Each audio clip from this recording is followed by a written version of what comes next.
It is the RIOT Wednesday, May 31st edition.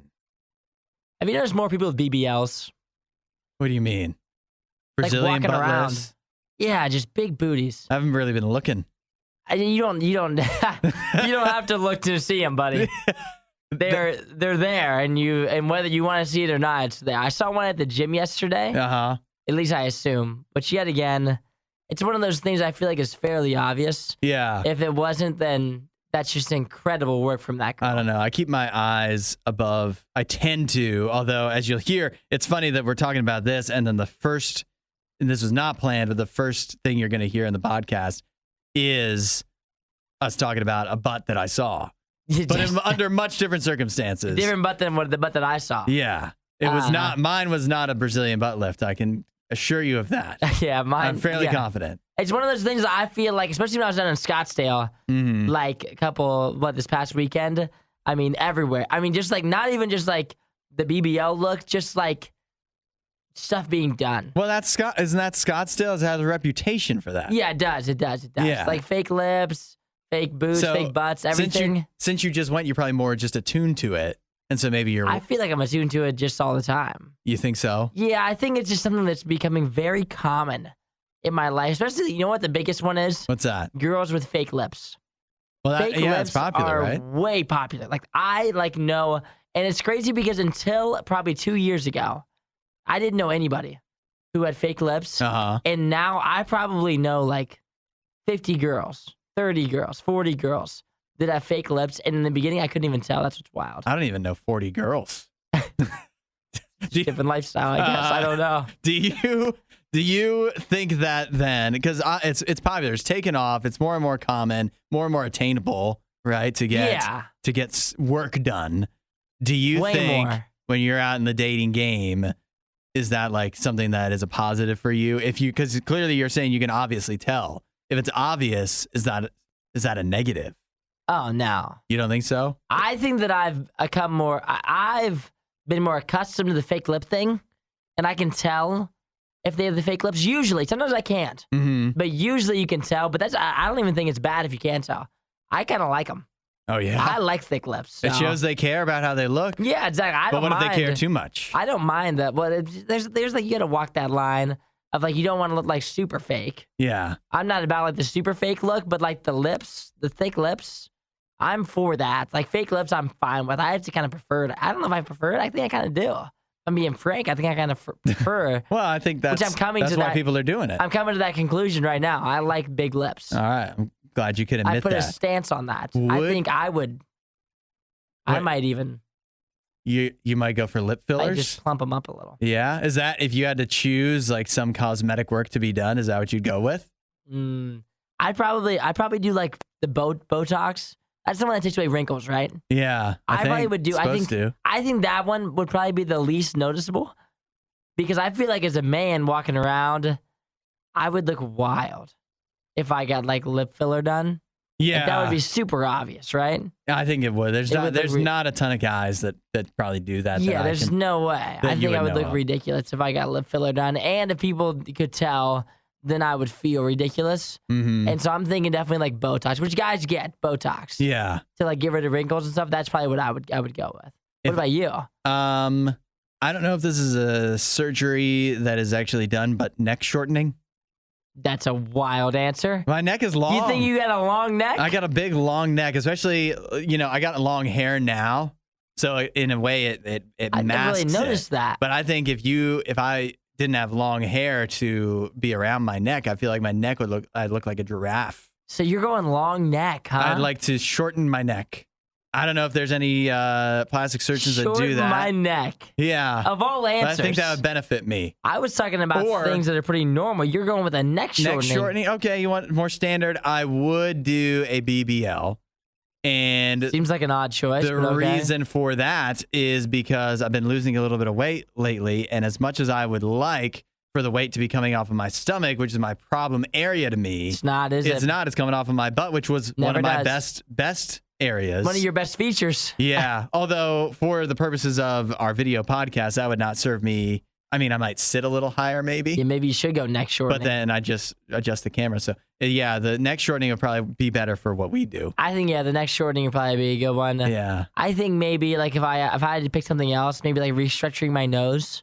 What's wrong with your nose? Nothing. I just think that if I'm gonna pick something else, I might as well make it perfect, I guess. Because I think if I picked anything else, it would look too obvious. Yeah. I don't think the nose needs to be done. I'm it might pretty throw fine off with the rest nose. of the balance of your face, even if it's a little long. It hurt too. They'd have to like break it.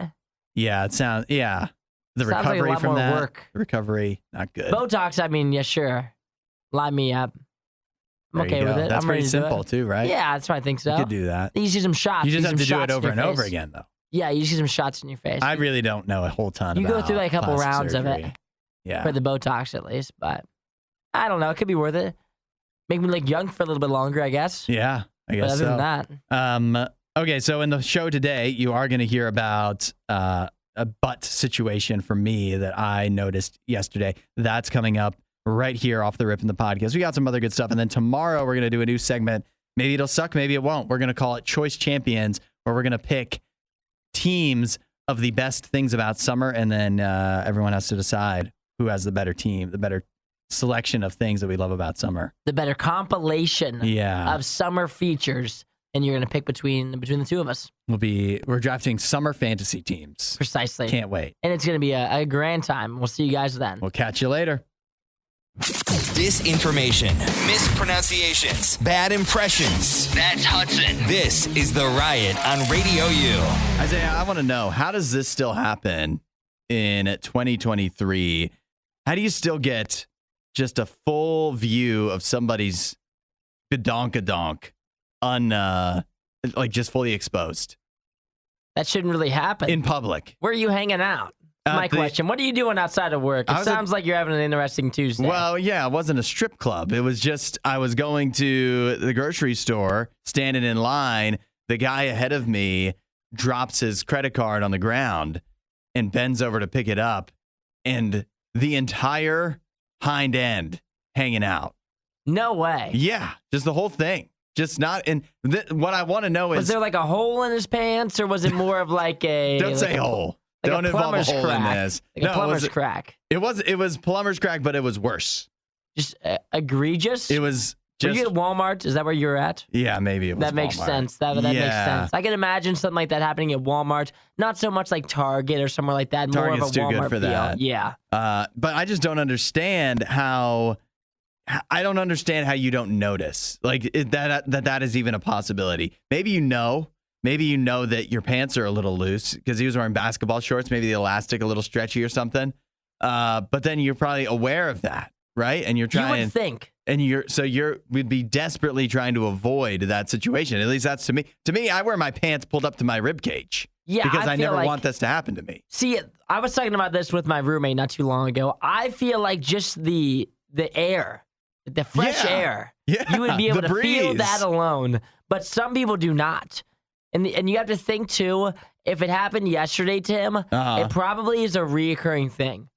Yeah. It's never like a one-time thing. I think the people that whenever you're walking around and you see like a whole butt cheek, if you see like a whole Well, it's hard to see just crack, one. Yeah, it is. If you see a whole plumber's crack, I think that's something that happens to them regularly. You're probably right. There's just certain people that it just happens to, and certain people like you and I, where we keep our pants adjusted accordingly because it would be so embarrassing to me. Would you want someone to tell you? Oh, that's tough.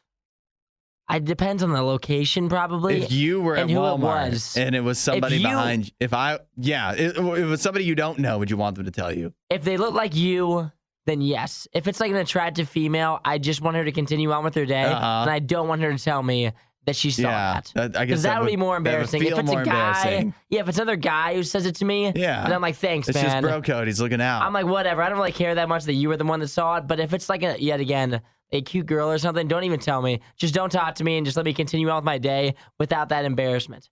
Yeah. But I think like as well, if it's yet again. I can imagine it happening to certain people many a times, and you would think maybe like a belt. Have you ever heard of? Yeah, right. I mean, he was wearing basketball shorts. Yeah, but you got to tie him tighter or something. And between your underwear and your if you think your basketball shorts are loose enough that could happen. Then you need underwear, even if you don't normally wear them, like wear them for that situation. Like you've got to adjust. You have to do something. You gotta, and would it be embarrassing for you to like have your hand on the back of your basketball shorts when you bend over to just keep them from falling? Oh, that's tough. That would be goofy looking, but it'd be better. Less goofy looking and less attention grabbing than seeing your entire badonkadonk. Or just like clothes that fit. Yeah, that's right. You could also work on that. That's another option. I mean, maybe it's good news. Maybe it means he's losing weight. It could be. He's getting in shape. He's so figuring it out. That's a positive, but I don't know. In other times it would never happen. Yeah. You think if you go back in time, they would always wear suspenders. They would wear something. Maybe suspenders. Yeah. Back in the day. Maybe those were better times. And in other cultures, seeing a forehead would be like seeing a butt crack. Yeah, that's right. You won't hear a show like this anywhere else. And that's probably for the best. The worst of the riot. Radio U. You got a weird food combo you like, don't you? Everybody seems to. 8772 Radio U if you've got one, or better yet, a fast food hack that you like to do, something that's a little off the beaten path, off of the menu that you like to order. I've got a new one for you to try out that's going viral on TikTok at McDonald's, so anybody can go do this. It's, if you haven't seen it, it is basically an ice cream sandwich. I'm with that. You get, so there's ice cream from the McFlurry, like a McFlurry ice cream. And then you get hash browns and use those as the outside, as the sandwich part. And what is that, sweet and salty? Yeah, sweet and salty. The person who did it in the video, they say, I dreamt about this. And they say that it's salty, crunchy, potatoey, and sweet all at the same time. It sounds good. I'm with it for sure. Yeah, but I think it's one of those. It's like, I think the hash browns at McDonald's are incredible. They're excellent. They taste so good. There's like never a time that I've gotten one and been disappointed. Every single time I've gotten a hash brown at McDonald's, it's always fire. I love the McFlurries too, and that combination sounds great. Like just like the crunchiness of the hash brown, I think sounds fantastic. And it's reminiscent to me of a lot of times I would, especially more as a child now. I don't think I've done this in a long time, but I'd get potato chips and dip them either in like plain vanilla ice cream or in cake icing. And that would be like that sweet and salty combo is just great. Or even more normal, dipping the fries in a milkshake or a Frosty. Oh yeah, that's like the go-to. Yeah, that you're golden doing that. So the all of this, as far as flavor goes, sounds great to me. I do have a problem with it. The problem is, at what time of day are you actually going to accomplish this at McDonald's? That's what I was thinking the exact same thing. When are you able to get I think hash browns, are they served all day long now? No chance. You don't think so? I think they gave up on the all-day breakfast thing a long time ago. They had that going for a little bit because I was like, the all-day breakfast thing, obviously the hash browns, but being able to get a McFlurry at McDonald's, I mean, that's a whole accomplishment on its own. Like, you go into McDonald's at any sort of time during the day or night, and their McFlurry machine is almost always down. It happened to me over the weekend. Oh, did it? They had absolutely not a shred of ice cream that they were willing to serve. Not at all. So, yeah, it's like catching a unicorn. If you can go to McDonald's and have the McFlurry machine work in the first place and then also get a hash brown. So this is really, I feel, this is what you have to do. With the hash browns, you can actually accomplish a McDonald's hash brown. It's one of the few things, fast food wise, that you can recreate at home in almost the exact same manner. If you go to the frozen aisle and get those hash brown patties, they're grand. They're almost exactly the same. And so then if you happen to be lucky enough to find a McDonald's that has McFlurries running, then you just bring one of those home, fry up some hash browns, and boom, give this a shot. Yeah, you can't get McDonald's hash browns all day. I just Googled it. Yeah, I don't know how she accomplished this. I don't know. Yeah, exactly. I have no idea how she was able to do that. But you can get ice cream at McDonald's at any time during the day. Supposedly. I don't know if you can get McFlurries in the morning. So you have to do this in the morning. I think you have to do it first thing in the morning because I know that you can get ice cream cones as early as you want in the morning. Oh, okay. If their ice cream machine is working. So I assume that you can get a McFlurry at any time during the day, If they're not motivated to fix the ice cream machine at 1 p.m., they're sure not going to be motivated to fix it at 7 a.m. No chance. And so it's either going to work right when they get there, or it's not. Or it's not working all day long. So if you can pull this off, more power to you. I think it sounds really great. I'd love to try it personally.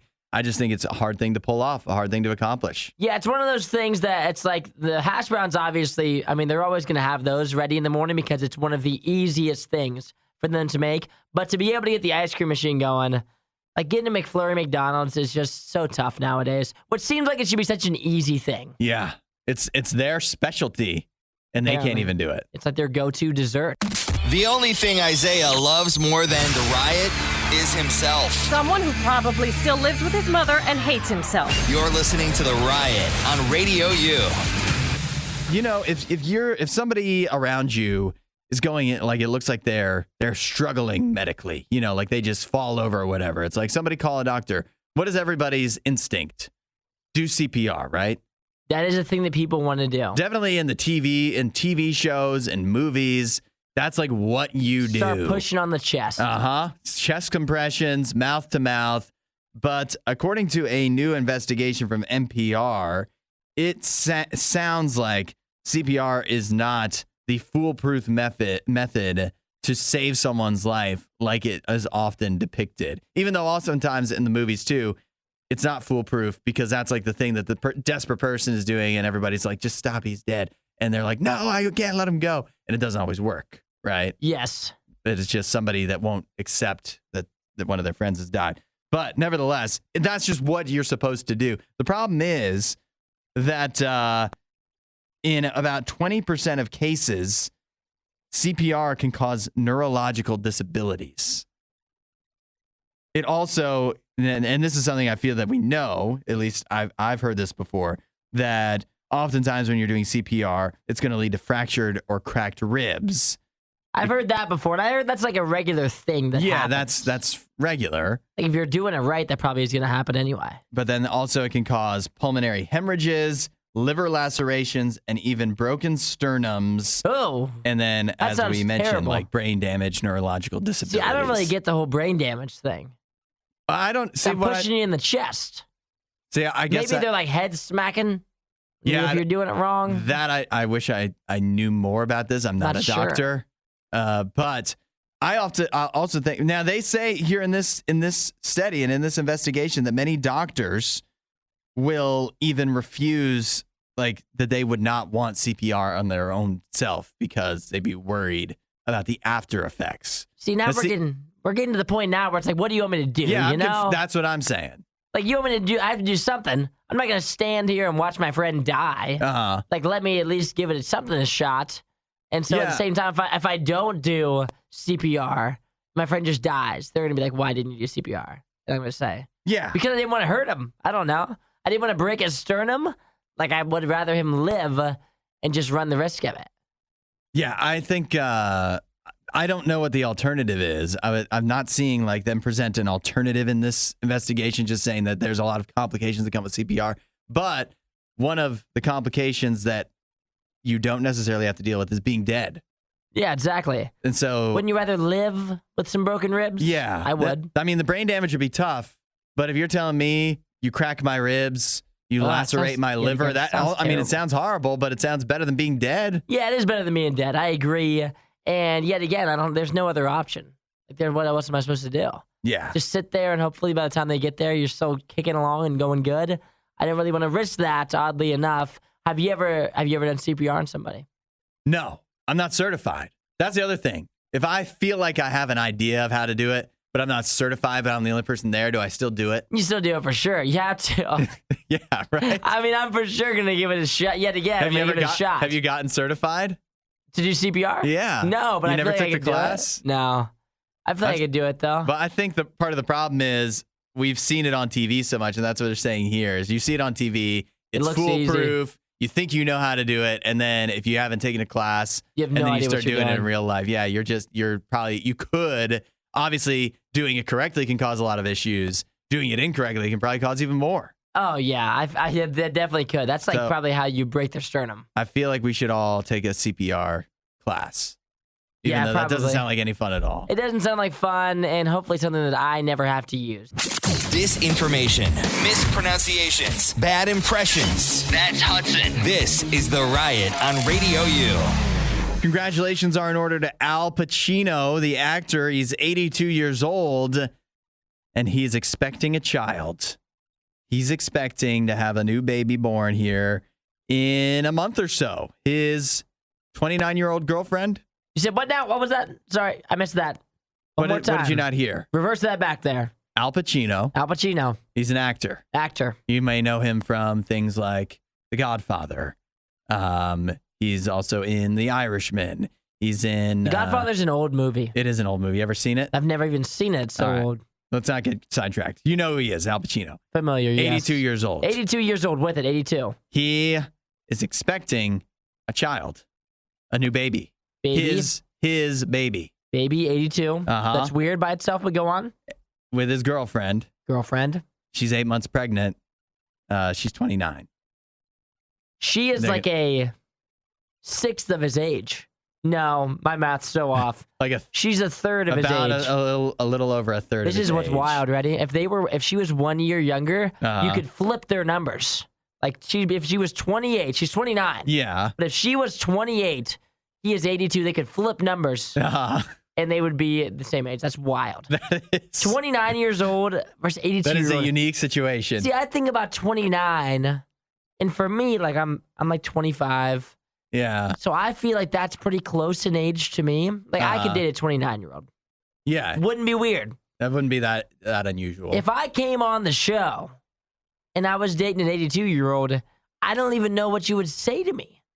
I don't even know how you would look at me. Well, it's your business. Yeah, I know it's my business and all, but it's just a wild conundrum for me. That would be. Now, what would be really wild is if you had an 82-year-old girlfriend and she was having a baby and she was pregnant. That would be. And that would be an extra twist. Yeah, that really would be. But Al Pacino, it is crazy. Here's another great number for you.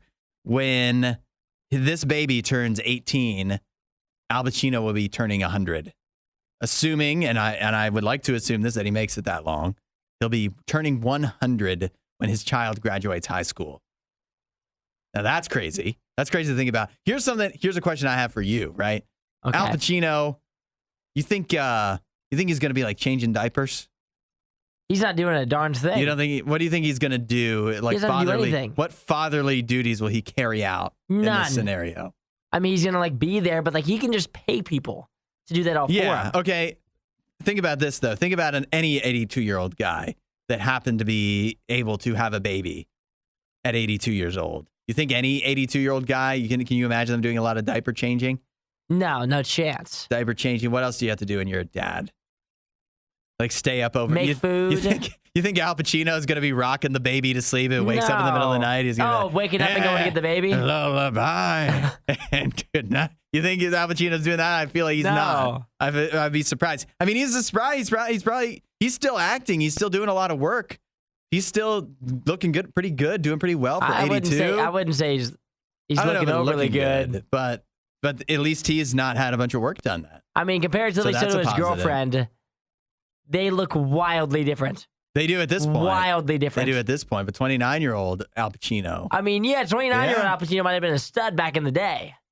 But they, right now, as they are like 62 years apart or whatever it is, they look wildly different. 53 years apart, whatever it is, they look wildly different. Well. But, good for them. Yeah. That's their thing. It's congratulations. I'm not going to be upset for anybody that's, just going ahead and having a baby. It's wild. Yeah. Especially. But you know what? Yet again, I believe good for you. Whether Al Pacino and his girlfriend are doing it or whether it's a nanny or whatever, I believe the baby will be taken care of. Al Pacino can afford it. So. Oh, yeah. I mean, that baby, yet again, is unlimited money. So. Yeah. Sounds good to me. Congrats. We're not sure who behaves worse, the Riot or their dogs. I don't even know how to behave like a real human being. The Riot, Radio U. It is Would You Rather Wednesday. Remember that you can always text in a Would You Rather Wednesday question for the future at 8772 Radio U. Today's question comes from Skip, who came up with the question, would you rather be hated online and loved in person, or hated in person and loved online? What's more important to you? What are you thinking, Isaiah? I guess, first of all, we always like to go through the exercise of figuring out what loopholes or establishing some ground rules for this one. So what are some of the things people might find, some of the loopholes that people might try to jump through here? They would just say, like, what if you, like, met everyone that you, like, hated you online? Mm-hmm. Then they would, like, have to love you, right? Is that how it works? That's not how it works. Here's how I picture it. If you're hated, like, if you're loved online, unless I'm just mean it's the people that know you. Yeah. Like your family, like the people that know you in person, your family would hate you or love you. The people you work with would hate you or love you. What about, like, that's what it means in what about, like, person. everyday strangers? I'm talking about, like, I go to the store, people just don't really like you, or are you thinking just, like, your friends? How about, let's put it this way. Whatever the people's opinion is of you online, if they just see you out and about, they know you are the person from online, and so they attach that to you. They love you or hate you. But if you get to know them or if they get to know you, then that's when they know you in person. Does that make sense? That makes sense to me, Does that lay yes. it out? But That lays it out. So by and large, just across the board, would you rather be hated online and loved in person, or loved online and hated in person? Text in your answer to 8772 RadioU. You got any early lean on this one? I know which way I'm going, I think. Same. I think I'm leaning a certain direction, and I'm coming up with ideas on why I would want to go the other way. Mm-hmm. And I think that, I don't know, there's pros and cons to both of them. I think if you're hated in person, that's gonna, I don't know if do you think it would hurt more to be hated in person or online? Because in person, they might hate you, but they may not say it to your face.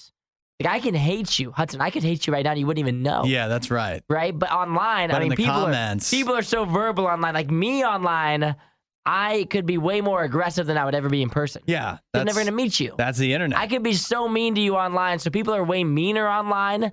And so I feel like if they hated you online, it would hurt your heart more because they're just going to be so aggressive. Yeah. Whereas in person, a lot of people might hate you, but you might never know. Yeah, I think so. It sounds like you're leaning towards the being loved online option. See, I think I do like being loved in person, but the other good thing about if you pick the being loved online, you could just be a content creator. You make tons of money. Yeah, but you could never, if you're hated in person though, you'd never get married. You never. There's some big negatives. You wouldn't be able to do stuff with people. You would just live live on your computer. With you. Yeah. You would live on your computer. Yeah, just all phone all the time. All right, well, let's think about it a little bit. Let's think about it. Let's get some answers at 8772 RadioU, and we'll wheel back around here in a minute and try to sort some things out for Would You Rather Wednesday. Hated online and loved in person, or loved online and hated in person? You decide. 8772 RadioU. Add a little riot to your Instagram feed. Follow at RadioU Official. The Riot. RadioU. Question comes from Skip, who says, would you rather be hated online and loved in person, or loved online and hated in person? You can text in at 8772 RadioU with your opinion. I do have one here from Tamara, who says that she would rather be hated online and loved in person because she says there are some incredibly awful people who are famous and loved simply because they're famous that I'm sure are super lonely. So that, makes sense. Whereas for her husband and love her, and the people who know her love her, and she knows they'll have her back no matter what. And that's more important than being loved online. And so that's what she's going with. Yeah, I'm with that. Tom had a similar answer. He said loved in person, hated online. Half of the people online are fake anyway, so in reality, they may love you but hate your success. Okay. So far, unanimous support for being loved in person, hated online. Which way are you going? I think I'm leaning towards loved in person. Really? Yeah, I think I flip-flopped. Yeah, I thought you were going the other way. I did like the loved online thing for the whole, yet again, the whole making the money off the content creation thing. Yeah. Be a real easy way to do it. If people just automatically love me, I could just gain a bunch of followers, make a lot of money. But I think I'm more of an in-person person where, I could easily, even if I was hated online, I could easily avoid that Like, I could just get off social media, whatever. Like, people could hate me on there, but I would just never see it. Yeah. Which is kind of how it is anyway right now. But if I can't avoid the people face to face, like if everybody that I care about hate me, that's a bad feeling. Yeah. If my mom hated me, that sounds rough. That'd be tough. I can't really avoid her. Yeah, I mean, enough. Yeah. Well, I think you said it though. You said it a moment ago, and you said the people that you know in person right now could hate you, and you don't know about it because they have to be polite. Yes, that's true. Like everybody kind of has to be polite after they know you for a while. You aren't just rude to people straight off the rip. Most of us. So that, in combination with a few other things, makes me pick. And I'm dead sure about this, that I'd rather be loved online and hated in person. One, being loved online sounds great anyways, right? Doesn't it? I mean, That sounds great. Who wouldn't want to be loved online? That's clear. I mean, but who wouldn't want to be loved in person either? But here's the problem with being hated online. If you're hated online, you're going to be recognized in person. And going by the rules of this game, the people that see you out on the street, the people that see you at McDonald's are going to recognize you from online. They're going to be like, that's that guy that I hate. And they're going to spit in your drink. And they're going to say nasty stuff to you. They will be rude to you because they feel that they already know you. You know what I mean? Like, I feel like there's a lot more leeway for them to be rude to you if they hate you online and then see you out and about versus the opposite. And think about this. You're like Tamara said, well, I've got a family. I've got friends that love me and whatever. So they'll have my back even if I hate it online. Well, one, that can only get you so far. And two, what happens when you're hated online? Death threats. People like coming after your family, saying that, like insulting your family. Is that what you want? You want the internet insulting your family? But like, you're never going to get a job though. I'm loved online. I'm a content creator. Oh, that's fair. I don't have to do anything. I like what Dee said though. Dee said she'd rather be loved in person, but think about how many people that are hated online and still make a ton of money as a digital creator. Yeah, that's different. I could still make lots of money as a content creator. I could be like the Paul brothers. Think about how many people hate them that just follow them anyway and just eat up their content. Yeah, but they hate watch it. I thought about that too. I did consider that. But I think there's a difference between hate watching something, hate following somebody, and straight up like actual hate. Like you are somebody who is known online as like being hated. Just universally, like there's actually a good, well, I mean, in this case, who knows what the reason is, but you're hated online. And it's not like, oh yeah, I hate him, but I love him. It's you hate this guy. You hate me. I can't imagine. Okay, though. That would ruin your life. Yeah, but I think being hated people hating you in person, too. I think you could get through it. I think you could wouldn't manage. have any friends, though. I think you could manage. You wouldn't do anything. No one would invite you to do anything. But at the same time, it's like, I think I could just stay off. I would stay off social media. That would be my big, to try to avoid the hate. Because people aren't going to be mean to me in person, like you said. I think they will. Be mean to me in person? I think people throw eggs at you. You tell me that's what would happen if you were hated in person. Ask somebody. That's what would happen if you were hated in person. People don't do that. You can't do both sides. They're still polite. So you're saying the people that hate me online are going to be meaner than people that hate me in person? I view them secretly hating you is what I view. From afar. What a great question. I'm serious. I could not be more in the camp of loved online, hated in person. Loved online, hated in person. I think I could thrive. Actually, I think I would thrive in that environment. That's how it is right now for you. Yeah. Yes, pretty much. Find more Riot content online. riot.radiou.com.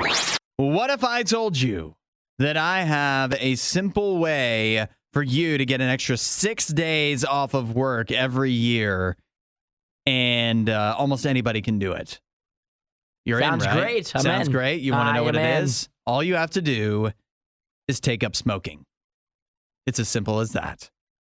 It gets you an extra 6 days off? 6 days off a year. From being sick or what? No, I mean, that's time you have to take off. I mean, that is available to you either way. That's sick time. But if you take 20 minutes of your workday every day to smoke, that adds up to about 6 days a year of time that you've spent out smoking instead of at your desk or at whatever doing work.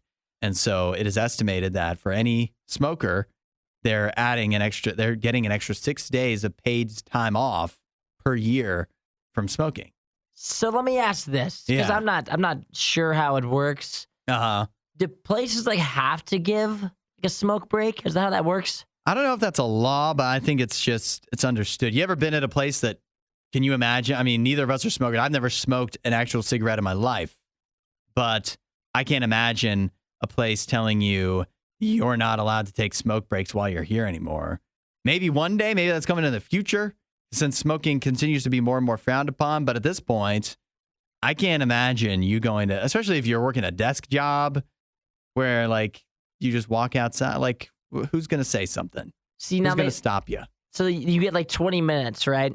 That's yeah, like what for you get? like a whole day, but you're probably going out a timer. Like you don't just do 20 minutes. One, not an expert again, never smoked a cigarette. I don't think it takes 20 minutes to smoke one cigarette. No. But you're also probably smoking more than one per an 8-hour workday. So you're going out there a time or two. It adds up to 20 minutes on average. And then it adds up to 6 days a year on average. What I think is, this is what should happen. Yeah. I think if like your workplace gives like smoke breaks, right? Yeah. Because I think like if you don't smoke, then you just like don't get that extra break. That's right. You know what they should give? And I've always been bothered by that. They should give a nap break. Oh. But if you're a smoker, then you just take your smoke break. Yeah. But if you're not a smoker, then you can just take a nap break. You get like a 20-minute nap. Imagine how much better your day would be if you just had a little 20-minute nap. I that feel would change your whole day. That you'd be more productive as well. Oh, yeah, it's just you'd fair. Be refreshed. It seems fair. You'd be in a better mood. Everybody get along a little better. Like, how much would you want a 20-minute nap today? Yeah, I mean, would kill for one. That would be amazing. Oh, I would kill for one. It would change my day. It would. Now, the problem is I'd use up my 20-minute nap 10 minutes into the workday. Oh, I would too. And then I have to work 7 hours and 50 minutes without a nap. But I guess actually then I'd be half an hour into the workday. It'd be so worth 20 it, minutes though. paid. Yeah. I think that's fair. I think that if your company gives smoke breaks, you should get a nap break. I think it's so fair. That'd be a great way to encourage people to stop smoking. It would be, because think about this too. You're like, do I want to take a nap today? Do I want to smoke 2 cigarettes? Yeah. I don't know what they would pick. I don't know. Yeah, you'd think that'd be an incentive, nap. and overall you would think nap. But I bet you after you started smoking, you'd be like, "Yeah, I'll have the nap tomorrow, but today I just really need to get a smoke." See, that beats my idea though. My idea was, why do I not just buy a pack of cigarettes and just go and just pretend? Oh, and just staying outside. Yeah. Just kill some time outside. Yeah, and eventually it'd be like, they haven't made that brand of cigarettes in 20 years. How are you smoking that? And then I'd have to come up with an excuse. But, because I just keep using the same pack of cigarettes. Oh, yeah. For my entire life. But what's stopping me from doing that? Yeah, nothing is. Yeah. If they gave smoke breaks, you just take them. Take them. Yeah. I did used to, at previous jobs, a lot of times I would go out if somebody else was smoking, which is probably bad for me because secondhand smoke. Yeah. But I might as well have just been smoking. But I'd go out and hang out and just be like, if they get a break, why not me? If they get a break, I'll go keep them company. I like that. Hey, I'll wrangle them up. I'll make sure they get back inside here. In their 20 minutes. They only get 20 minutes. I'll keep an eye on them the whole time. Yeah, here at RadioU, nobody smokes, so there's nobody to do that with. So we can't conjure up a nap break. Yeah. Unless somebody picks up smoking. Well, I'm going to pick up, again, having one pack of cigarettes that I never smoke, but use as an excuse to not work. Perfect. And then I'll start capitalizing on the naps. We're not sure who behaves worse, the Riot or their dogs. I don't even know how to behave like a real human being. The Riot, RadioU. Buy now, pay later is all the rage, right? Even Apple offers, what do they call it? What's their term for it? I know you don't use it. Isn't it buy now, pay later? They have a special. Is that not what it's called? Apple has a special one where you What's pay in installments. I can't remember what it's called. I'll look it up. Yeah, because you have an Apple phone. You have this as an option for you that I know you choose to Apple Pay Later. Pay. That's just what they call it? Yeah, Apple Pay Later. Well, that's simple. Yeah. Why didn't I think of that? But it's all the rage now, right? And so I've got a pizza place here in New Zealand that is taking buy now, pay later to a new level. They are offering buy now, pay when you're dead. Pay much later. Yeah, way later. Hopefully, anyways. This place, it's actually called Hell Pizza. And this sounds like something from The Onion, but this is real life. They are offering the option for a few lucky people at this pizza joint to be able to amend their wills to have the payment for the pizza that they order. So you would not the payment for that pizza would not come out until you pass on.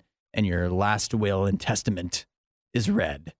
And then it'd be like, well, I leave this to my mother, this to my father, this to my family, the rest of my family, and this to the pizza place. $13.85. What do you make of that? Well, yet again, I'm not a big fan of the pay later. Yeah. But I mean, this one here, this is a pretty good one. It is, right? I think this is a good, I mean, obviously, if you don't have enough money when you die, yeah, like it gets passed on to your kids. Uh-huh. And if you, I hope I raise my kids well enough they could afford a pizza. But somebody's going to rack this up. Yeah. Like if you had the opportunity to eat as much pizza as you wanted and then pay just after you died, then people are going to run up the bill. I tell you what I'd die from. Pizza poisoning. Oh, yeah. From eating too much cheese. Get a little bit too thick, clog my heart in no time. Yeah, get a little bit too thick. And their pizza isn't cheap either. Their pizza's pretty expensive. Oh, is it? Is $13.85 a low estimate? It says 22 and a half. I'm seeing 25 for their gourmet pizza, of course. Hand stretch double is 27 and a half. And so I'm seeing some pretty, nothing's under 20 for pizza. This isn't Domino's. No, this is good stuff. Well, I mean, I'm intrigued. Now, before anybody gets too upset over this, it is a real thing they're doing. It's not offered to everybody. You can't just walk into this pizza place and be like, I'd like the pay when I'm dead option, please. What, do you need credit? To show your credit statement? You do have to apply for it, but they're doing it as a joke because they say they've been approached by these buy now, pay later companies that want to offer that as an option, and they don't think that's right. They say in New Zealand, 10.5% of all loans in New Zealand are in collections. And so they think people are already abusing the idea of taking out credit cards, doing the buy now, pay later stuff.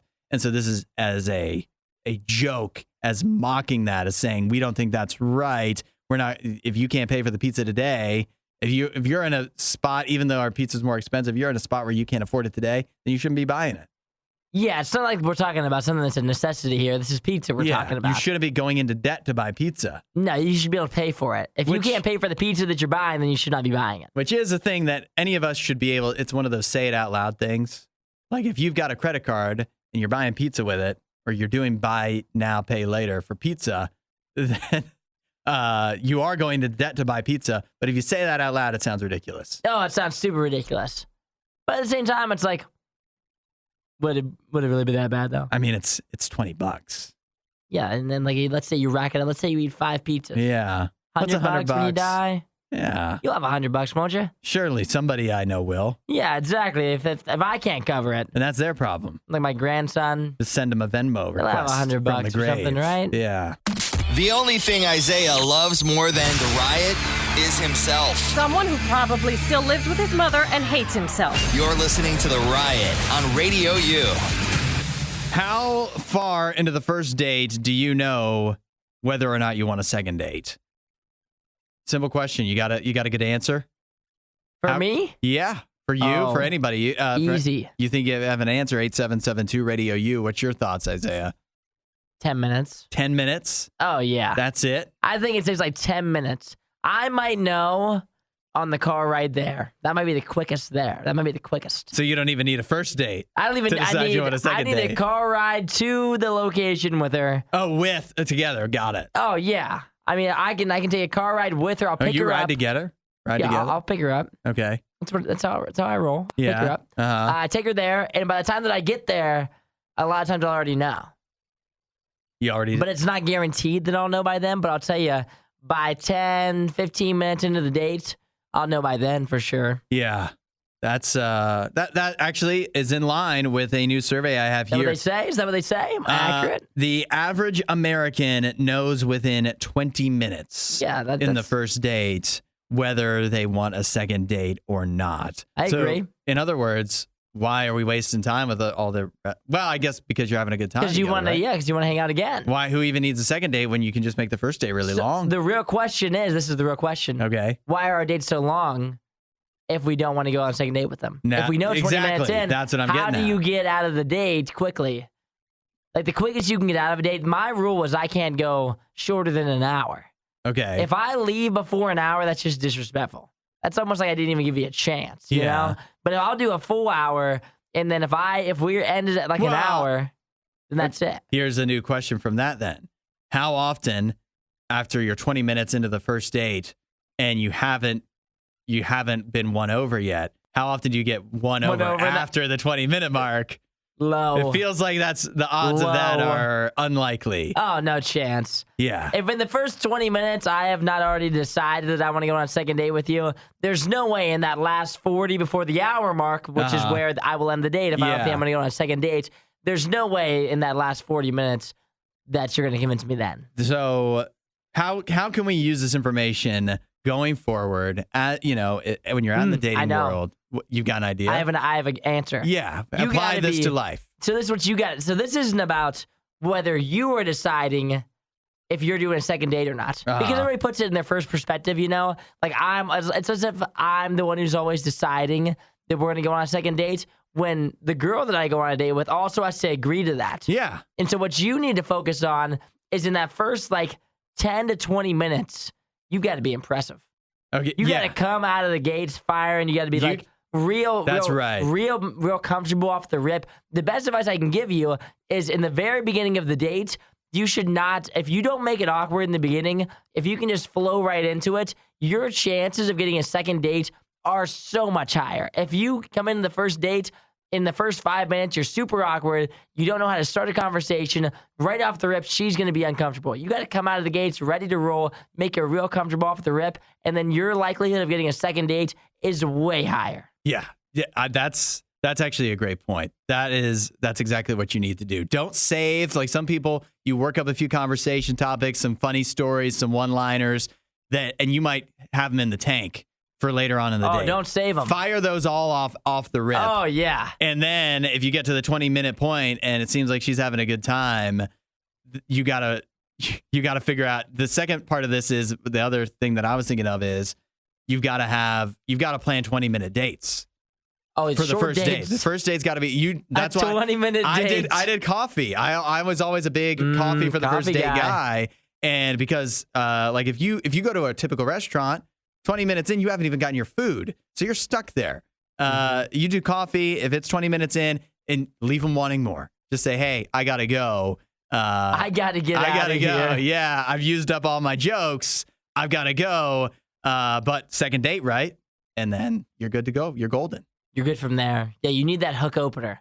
That first sentence, it's got to be real smooth. So your first 5 minutes got to be good. Just from this simple study, this one simple statistic that just came out, we've optimized so many dating lives just right here. Yeah, you just got to be good at it in the beginning. And if you're awkward in the beginning, that's why you're not getting second dates. I'm telling you right now, if you pick up the girl or meet her and you're giving her a weird hug or a handshake or doing something weird off the rip, I'm telling you right there, you're getting the X off the rip.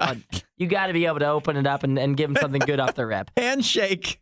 Yo, you can't handshake to begin the date. Yeah, if you're late with a handshake yet again. Don't think that's going to end well for you. You're getting next.